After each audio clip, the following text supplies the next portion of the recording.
Welcome to Coaching for Creatives with Kirsten. My name is Kirsten Call. I'm a therapist-trained life coach and a children's book author. Together, we'll get the drama out of our lives and onto the page. Let's get started. You are listening to Episode 14, Comparing. I'm thinking about my younger sister, Katie, today because it's her birthday. She's less than 2 years younger than I am. Sorry, Katie, people might guess your age now. We grew up doing a lot of the same things at the same time. We took gymnastics together. I quit. She was amazing and didn't quit. We played Little League softball together.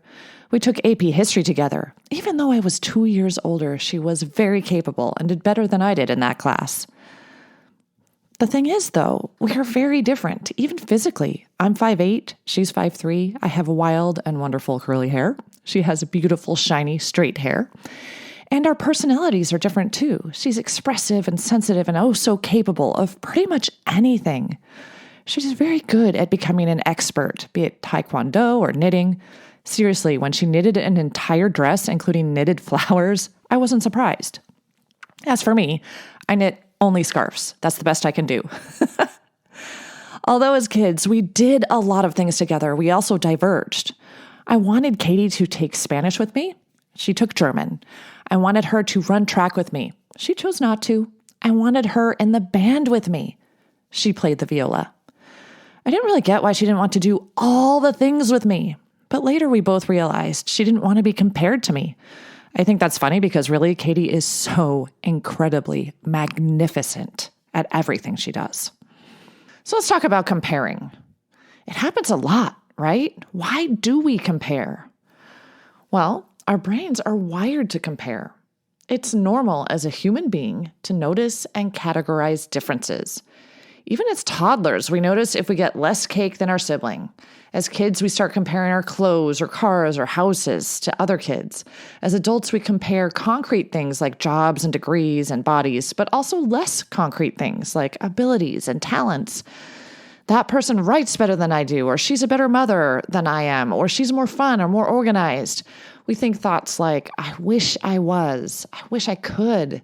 They are better. They are the best. They are winning. I am losing. If we compare and find ourselves lacking, we are usually comparing our weaknesses to someone else's strengths. It makes no sense for me to look at a professional athlete and feel bad about myself because I can't run as fast as they can. I'm comparing their strengths to one of my weaknesses. It's like comparing apples to oranges. It's not logical or rational to compare ourselves to anyone else. Notice that we don't compare ourselves to nature. We can look at a sunset or the ocean or a beautiful bird and just appreciate the magnificence of nature without feeling bad about ourselves.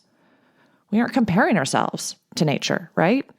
Another thing that's interesting about comparing is that we don't usually compare ourselves in things we feel completely confident in. For instance, we usually aren't going to say, wow, that person walks so much better than I do. Because walking is so natural and easy to do, we're not going to compare how we walk to how someone else walks. So here's some things to remember if you catch yourself comparing and find yourself wanting. Number 1, no one else has a brain like yours. No one else can do what you do. You are radiant and capable and uniquely you. Your talents and abilities are unique to just you. Number 2, when we use other people's successes and accomplishments against ourselves, we diminish not only their light, but our own light. Comparing causes us to feel self-doubt. When we feel self-doubt, we need to recognize that our brains are trained to compare and feel jealousy and the pang of pain. And then we need to start building a new neural pathway, one where our talents are just as incredible as the ones we wish we had. So you can choose to love the person you envy, then choose to love yourself. Number 3, when we celebrate others' successes, we increase our light and the light of others. When you appreciate other people's amazingness, you acknowledge it within yourself. So comparing is not necessarily a bad thing, not if we use it in the right way. For example, I can notice that someone is very prolific and writing lots of books, getting lots of book contracts. I can admire that person, celebrate their successes, and use it as motivation to become better myself. I can think, wow, this is possible for me. We're really good at celebrating others' book birthdays and successes in the kidlit world. I've never known a more supportive and giving professional community. Number 4, there is no limit to success. Someone else can be extremely successful, and that doesn't stop you from being equally successful. There isn't a finite amount of success in the world. So approach the situation with a feeling of abundance instead of scarcity. If we want another person to have less, we've missed the wonderful truth that we can have more, and so can they. Let the comparing you've just done motivate and inspire you to become.